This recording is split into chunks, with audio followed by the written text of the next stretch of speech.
Léna Situation, c'est pas moins de 5 millions d'abonnés sur Instagram. T'as pas pu te louper, c'est la première influenceuse invitée au Met Gala, qui a aussi fait son entrée au musée Grévin. Et pour couronner le tout, elle a une marque de fringues qui en 2022 a fait se déplacer des milliers de personnes juste pour un hoodie. Perso, la première fois que j'ai vu les files d'attente du room service,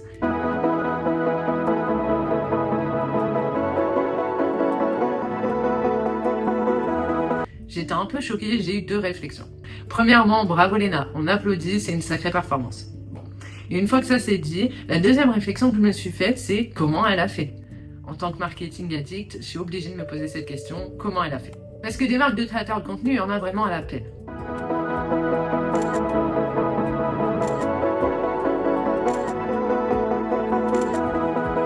Et on les a toutes vues mourir ou végéter tristement dans un coin. T'as même des créatrices qui ont fait comme si elles avaient jamais existé. On sait de qui on parle. C'est pour ça que c'est aussi étonnant. Léna, elle remplit des pop-up de 100 mètres carrés avec des milliers de personnes tous les jours pendant le mois d'août.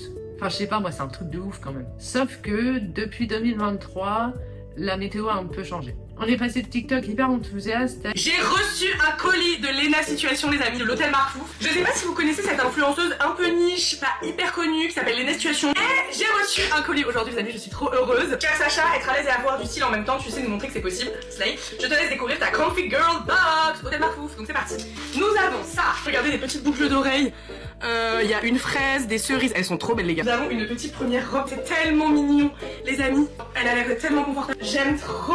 Ensuite nous avons un petit t-shirt. Alors qu'est-ce que c'est? Il est trop joli les amis, trop sympa, j'adore. Ah non, celui-là il est dingue. Alors c'est ça. Le meilleur pop-up de Paris a lieu en ce moment même et pour encore 2 semaines supplémentaires. Venez avec nous découvrir l'hôtel Mafouf et surtout tester le best-seller du restaurant, le smoothie California Glow. Bienvenue à l'hôtel Mafouf. Bienvenue. Bonjour Combini. Hello Combini. On est à la piscine de l'hôtel Mafouf. Bienvenue à l'hôtel Mafouf.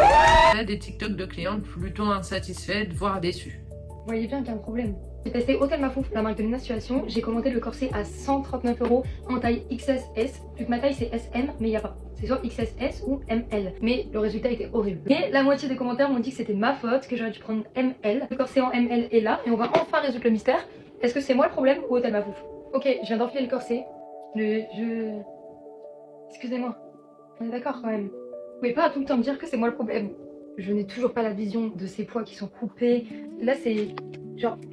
Non, tu peux pas mettre un point blanc comme ça. À la rigueur tu mets des demi-poids.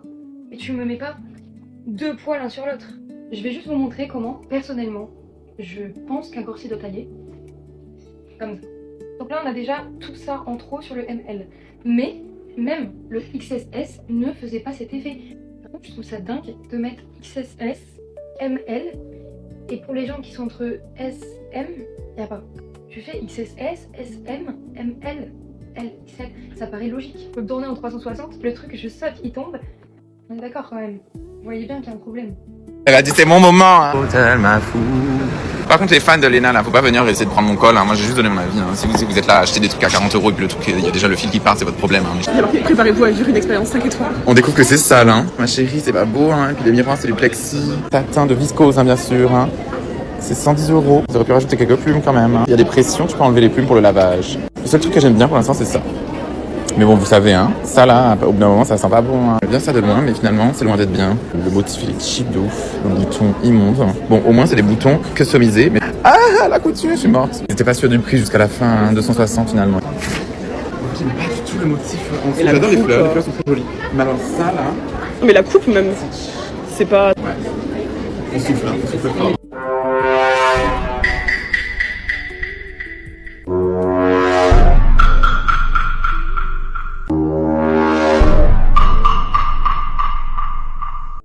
Et dans les commentaires, tout revenait un peu autour de est-ce que c'est une arnaque? Alors c'est parti, installe-toi confortablement et aujourd'hui on décrypte une véritable masterclass marketing. Pour comprendre comment l'hôtel Mafouf a réussi ce qu'il a réussi, il va falloir remonter un petit peu.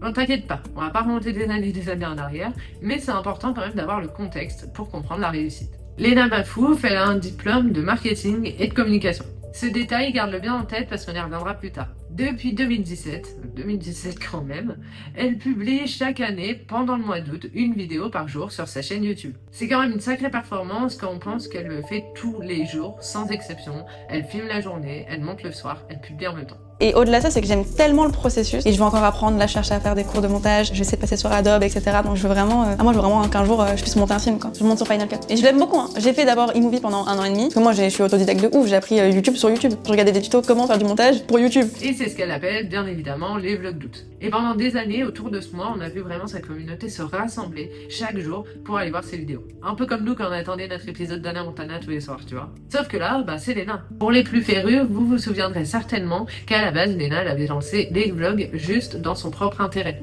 Puisqu'elle n'avait rien à faire au mois d'août, elle ne partait pas spécialement en vacances, ses amis n'étaient pas là, alors elle voulait trouver une distraction. Et tu te doutes que quand tu arrives à créer un rituel annuel qui réunit des millions de personnes, au bout d'un moment les marques vont s'intéresser à toi pour te proposer divers projets qui vont venir alimenter tes vidéos. Parce qu'à ce moment-là, Léna, elle a ce que 99% des marques recherchent, c'est-à-dire une communauté réceptive. Ce qui est quand même assez rare. Et ça, Léna, elle l'a compris direct. C'est pas pour rien que dès 2022, on va voir apparaître l'Hôtel Mafouf dans ses vlogs. D'ailleurs, je voulais te parler du programme de la semaine prochaine.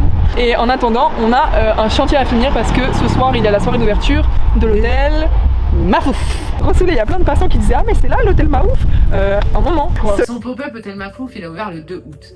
C'est pile le moment où tout le monde commence à se dire « Ça y est, le mois de Léna est lancé ». T'es pas bête, tu te doutes que c'est pas du hasard, mais plutôt ce qu'on pourrait appeler un mécanisme pur. Mais attends, parce qu'on n'est pas encore arrivé au meilleur morceau. Je sais pas si tu te souviens, mais le tout premier drop a été un vrai flop. Léna nous dit elle-même. Par exemple, vous avez vu ça.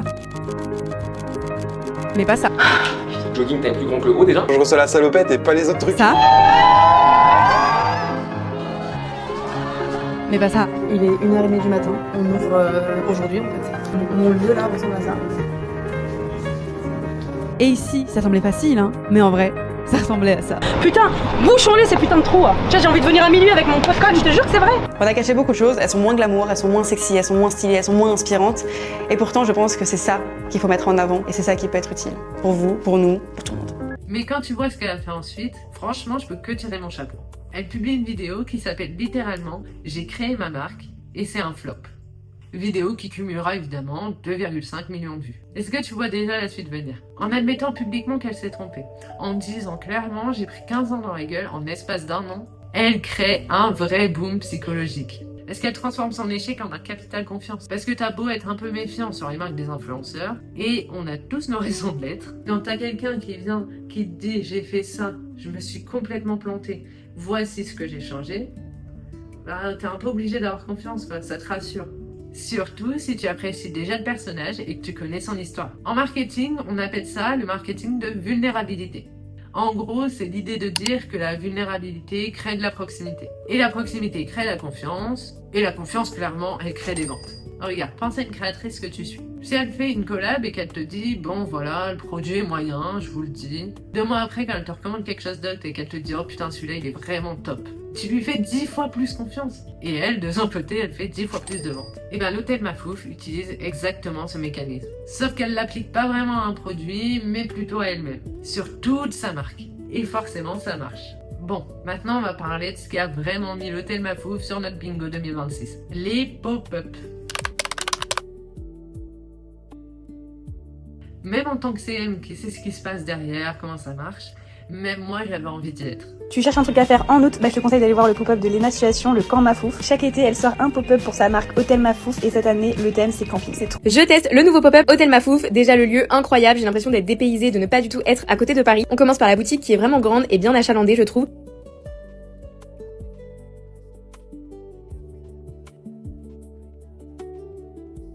Parce que dès le départ, dès le premier, Léna elle a joué la carte du très grand.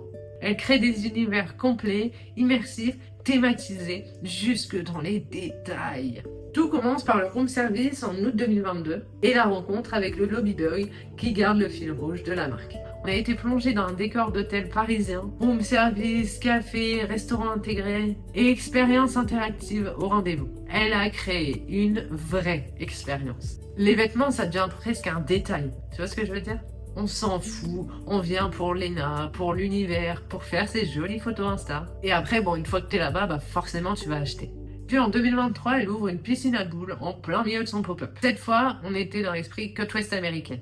Le bar à mochi, les transats, les citronniers, qui reprennent également le storytelling de son appartement parisien, si on se souvient, et tout ça emballé dans un joli décor Hôtel Mafouf. Bref, 70 000 visiteurs en l'espace d'un mois. 70 000. Je veux dire pour un pop-up de vêtements quand même. Puis elle ouvre la station de ski à Bruxelles en décembre 2023 et là c'est la première hors de France. Bon, le résultat est le même, 10 000 visiteurs en 6 jours. Alors pourquoi ça marche aussi bien? Parce que c'est psychologiquement très construit, j'adore. Et là j'enfile mon chapeau de CM 2 secondes parce que c'est quand même fascinant. Premier mécanisme, le FOMO. Autrement dit, la peur de passer à côté. Les pop-up durent un mois max. Quelques jours des fois pour le cas de Bruxelles. C'est éphémère par définition. Et quand tu vois tout le monde sur les réseaux poster sa photo ou son réel ou encore sa story à l'hôtel Mafouf en plein cœur et que toi t'es encore chez toi dans ton canapé, bah forcément le seul truc qui te vient en tête c'est tout le monde y est sauf moi. Tu vas vouloir y aller. C'est un peu comme le summer body dans l'idée, tu vois.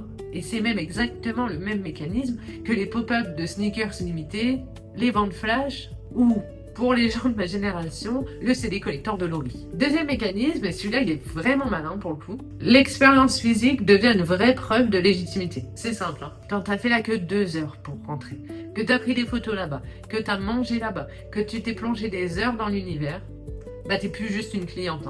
T'es quelqu'un qui a vécu une expérience. Tu as vécu une expérience. Et psychologiquement, on valorise beaucoup plus ce qui nous a demandé des efforts que ce qui aurait été plus simple. C'est ce qu'on appelle l'effet Ikea. En gros, t'aimes davantage ce que t'as construit que ce qu'on t'aurait donné. Et là, c'est exactement pareil. T'as cherché l'adresse, tu t'y es rendu, t'as cherché une place certainement, t'as attendu des heures. En gros, t'as prévu ta journée.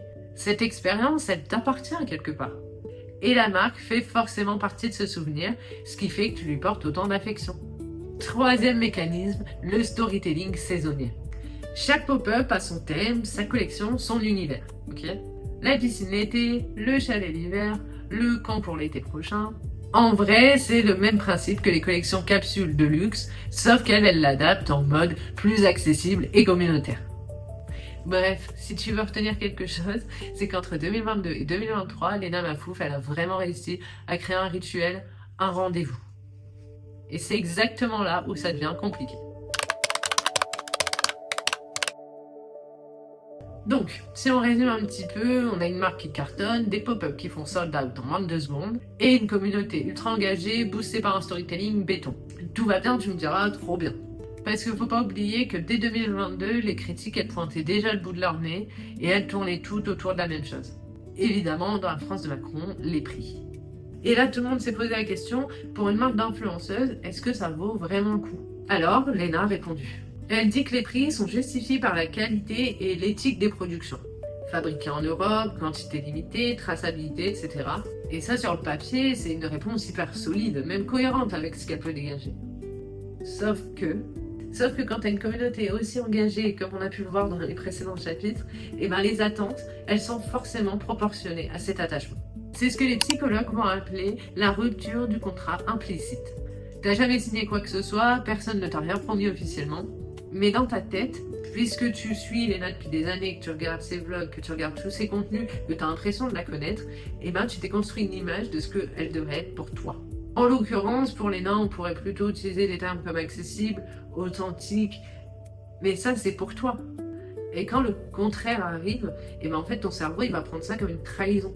C'est pas une déception, c'est vraiment une trahison, et la nuance elle est hyper importante. C'est un peu, tu sais, comme si ta meilleure amie elle te recommandait un resto en te disant qu'il était vraiment extra, bah tu vas y aller sans te poser de questions. Ou alors quand tu vas à un restaurant gastronomique, tu vas t'attendre à ce que les prix soient hyper élevés, c'est pareil. Tu vas être déçu, tu vas même te sentir trahi, tu vois. Et ben c'est exactement ça. Parce que t'attendais quelque chose d'autre d'elle spécifiquement. Et on va pas dire c'est trop cher, on va plutôt dire c'est trop cher pour elle. Tu vois, la nuance elle est hyper importante. Et c'est pour ça qu'en 2023-2024, on va avoir une vraie flopée de contenu où on va pointer toutes ces trahisons perçues par les clientes. Et là les critiques elles vont devenir plus précises. Parce que la qualité ne justifie pas toujours le prix, visiblement. Et les matières, souvent elles déçoivent, les coupes vont pas toujours être hyper adaptées. Et surtout, certaines pièces vont tailler petit. Et quand je te dis petit, c'est vraiment petit. Ce qui, pour une marque qui se revendique inclusive, est un vrai problème en fait. Et ça nous amène directement au chapitre suivant, puisque l'inclusivité chez l'hôtel Mafouf, on va en parler.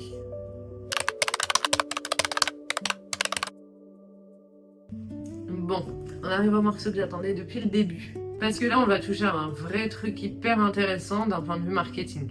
Depuis le lancement, l'hôtel Mafouf se positionne sur 2 valeurs fortes. L'éco-responsabilité d'une part, donc fabriqué en Europe, production limitée, traçabilité, et l'inclusivité d'une autre part. Des tailles allant jusqu'à 50-52, des mannequins variés, et le message body positif affiché haut et fort. Et franchement, bravo, parce que dans l'univers des marques d'influenceuses, c'est pas vraiment la norme. La plupart, ils vont proposer du S, M, L et basta. Sauf que en 2024-2025, on a une créatrice qui va publier une vidéo sur TikTok. Elle s'appelle Cilia, elle est ronde, et elle raconte qu'elle suit l'hôtel Mafouf depuis son lancement. Elle nous parle qu'elle a toujours rêvé de la combinaison rose, tu sais, la pièce iconique de la première collection. Et donc, elle nous explique qu'elle a enfin pu se rendre au pop-up pour tester les vêtements en vrai. Les grandes tailles chez Hôtel Mafouf. J'y allais à son pop-up ce midi pendant ma pause de boulot. C'est la première fois que j'allais à un de ses pop-up, mais je suis ses collections depuis la première. Depuis cette combinaison en jean rose dont je rêve. Et j'ai jamais commandé sur internet, je me suis toujours dit que j'irais en pop-up et essayer avant d'acheter. Et donc j'y suis allée ce midi, pleine d'espoir, parce qu'ils annoncent des tailles allant jusqu'au 3XL voire 4XL. Je suis ressortie avec un gros sac, mais avec une tristesse. J'ai essayé 2 pantalons, un corset et une veste. Je suis repartie qu'avec la veste. Veste en 3, 4XL, qui me va. Les pantalons étaient en double XL. Je vous montre rapidement. Ça ne fermait même pas. De base, je fais du double XL en bas, je fais du 48. Ce genre de pantalon est censé se porter un peu loose et j'ai l'habitude que quand je les prends 48, ils ferment mais ils sont pas loose donc c'est pas fou. C'est ce à quoi je m'attendais. Là, ça fermait pas. Ce n'est pas du 2XL ou alors j'ai raté un truc, j'ai raté une étape, j'ai changé de dimension mais les tailles ne sont pas bonnes. Et là, même la veste que j'ai pris en 3/4XL, bah c'est juste quoi, je vous montre. Hein. Les quelques vestes en 3/4XL que j'ai pu tester dans ma vie, c'était des baignoires, je nageais dedans. Je fais un 46 en haut du corps, hein, donc un XL passe en général. C'est pas un 3/4XL là, ça c'est ma taille en fait. Veste incroyable, hein, soit dit en passant, je l'aurais pas acheté si j'avais pas craqué dessus, mais on a un problème de taille. Et ça me rend triste, parce qu'on annonçait une super inclusivité. Je suis arrivée pleine d'espoir en fait. Avec quand même une petite voix au fond de moi qui me disait non, ça va pas passer, oublie ces pièces iconiques dont tu rêves à chaque fois que tu les vois. Mais du coup, je me suis quand même fait plaisir. En plus de la veste, j'ai pris le petit foulard parce que je le trouve super beau et que vu que je mets des chemises tout le temps, il y a de quoi le customiser. Et j'ai évidemment pris le tote bag iconique parce que j'adore les tote bags et que celui-là je l'aime particulièrement. Au moins j'aurais gagné un joli sac cabas. Comme on a pu le voir, ce qu'elle décrit, c'est pas trop anodin. Elle prend une veste en taille beaucoup plus grande que d'habitude juste pour qu'elle lui taille normalement. Pareil, elle nous explique que les pantalons en double XL, qui est sa taille habituelle, ne lui vont pas. Qu'elle n'arrive même pas à le fermer. Et tout ça, et je sais pas si ça t'aura marqué, mais tout ça, elle le raconte sans aucune agressivité ou énervement, même avec beaucoup de douceur. Et c'est assez frappant, parce qu'elle n'est pas du tout la seule à penser ça. D'autres clients documentent exactement la même chose. Et là, on arrive du coup sur du potentiel body positive watching. C'est comme le greenwashing, dont tu connais certainement déjà le principe, mais avec l'inclusivité pour le coup. En gros, c'est quand une marque, elle va afficher des valeurs hyper body positive, etc. Mais qu'à côté, dans les faits, dans la collection par exemple, en l'occurrence, ça va pas du tout s'avérer cohérent et véridique. Il y a une différence énorme quand même, parce que proposer du 4XL, c'est bien, c'est même super. Mais si le 4XL est coupé comme un 38-40 agrandi, ça devient beaucoup moins ouf. Hein. Et psychologiquement, et c'est ce qui me fascine le plus dans cette histoire, c'est que le body positive watching, c'est le truc le pire qu'on puisse faire pour une marque qui est basée sur l'inclusion, la proximité et l'authenticité. Tu te rappelles ce qu'on a dit sur le contrat implicite, sur la trahison versus la déception?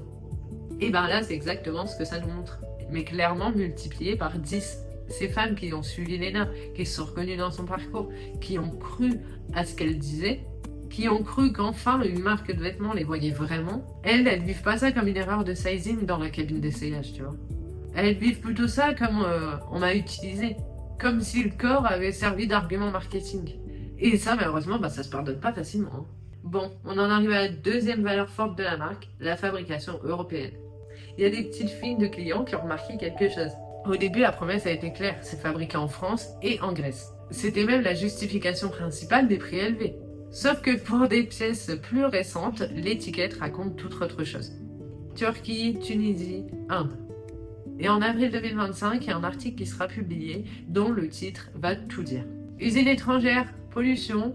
Après les critiques, Lena Situation change discrètement de stratégie. Discrètement. Vraiment, ce mot-là, il va attirer ton œil forcément. Parce que la promesse à la base, c'était quoi?